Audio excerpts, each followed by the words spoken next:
क्या आपने कभी ऐसी किताब के बारे में सुना है जिसे दुनिया का कोई भी इंसान आज तक पढ़ नहीं पाया?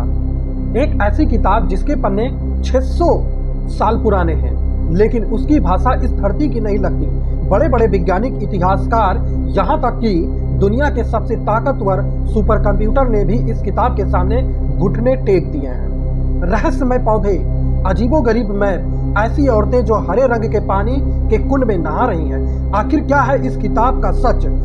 क्या यह किसी दुनिया का संदेश है या प्राचीन काल का सबसे बड़ा धोखा?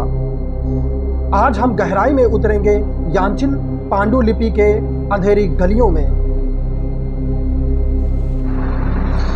साल था 1912। इटली के एक पुराने कॉलेज में विल्फ्रेड यानचिन नाम के एक बुक डीलर को पुरानी किताबों के ढेर में एक सी अजीब दिखने वाली पांडुलिपि मिली। पहली नज़र में ही यानचिन समझ गया कि यह कोई मामूली किताब नहीं है। जब इस पर वैज्ञानिकों ने रिसर्च की तो कार्बन डेटिंग के नतीजे ने सबको चौंका दिया। यह किताब 1404 से 1438 के बीच लिखी गई थी, यानी 600 साल पहले।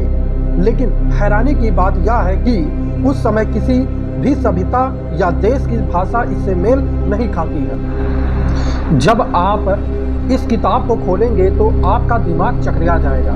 इसमें 240 पन्ने हैं और ये 4 हिस्सों में बांटे गए हैं। पहला हिस्सा वनस्पति विज्ञान का। यहाँ ऐसे पौधों का चित्र बना है जिसे आज तक किसी भी बॉटनी ने धरती पर नहीं देखा। ये पौधे इस दुनिया के नहीं लगते। दूसरा हिस्सा खगोल विज्ञान का। इसमें सितारे और नक्षत्रों के ऐसे चार्ट बने हैं जो उस समय के ज्ञात और सौर मंडल से बिल्कुल अलग हैं। क्या यह किसी और गैलेक्सी का मैप है? तीसरा सबसे अजीब हिस्सा है जैविक हिस्सा।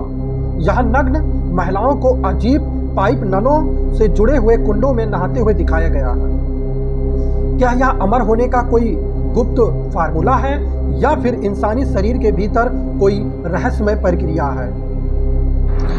दूसरे विश्व युद्ध के दौरान जिस जीनियस दिमागों ने नाजियों के एलिगम जैसे खतरनाक कोड तोड़े थे, उन्होंने भी इस किताब पर सालों तक काम किया, लेकिन नतीजा क्या आया? 0। कुछ लोगों ने कहा यह सिर्फ एक प्रैंक है, यानी किसी ने जानबूझ बिना मतलब के अक्षर लिख दिए हैं। लेकिन भाषाई विशेषज्ञों का मानना है कि इस किताब में लिखे गए शब्दों का एक खास पैटर्न स्ट्रक्चर है जो एक असली नाम में जानी जाती है, असली भाषा में जानी जाती है। आज भी AI एडवांस और न्यूरल नेटवर्क भी इसका पैराग्राफ अभी तक नहीं पढ़ पाए हैं। तो आखिर यह है क्या? पहली थ्योरी कहती है किसी प्राचीन काल के ऋषियों मुनियों की किसी गुप्त छिपाई हुई जानकारी है। दूसरी थ्योरी कहती है, कुछ लोग मानते हैं कि यह एलियंस द्वारा छोड़ी गई कोई थ्योरी है। तीसरी थ्योरी कहती है मध्यकालीन यूरोप के किसी गुप्त समाज का ज्ञान है जिसे लोग दुनिया से छिपाना चाहते थे।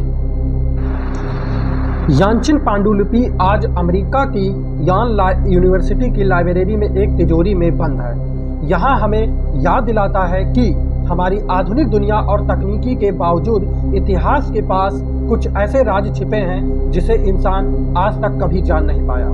आपको क्या लगता है, यह किसी एलियंस का संदेश है, बस एक 600 साल पुराना मजाक है? अपनी राय कमेंट में जरूर बताएं और रेमो पाठशाला को आप लोग सभी सब्सक्राइब कर लीजिए। आप सभी का धन्यवाद। Thanks for watching.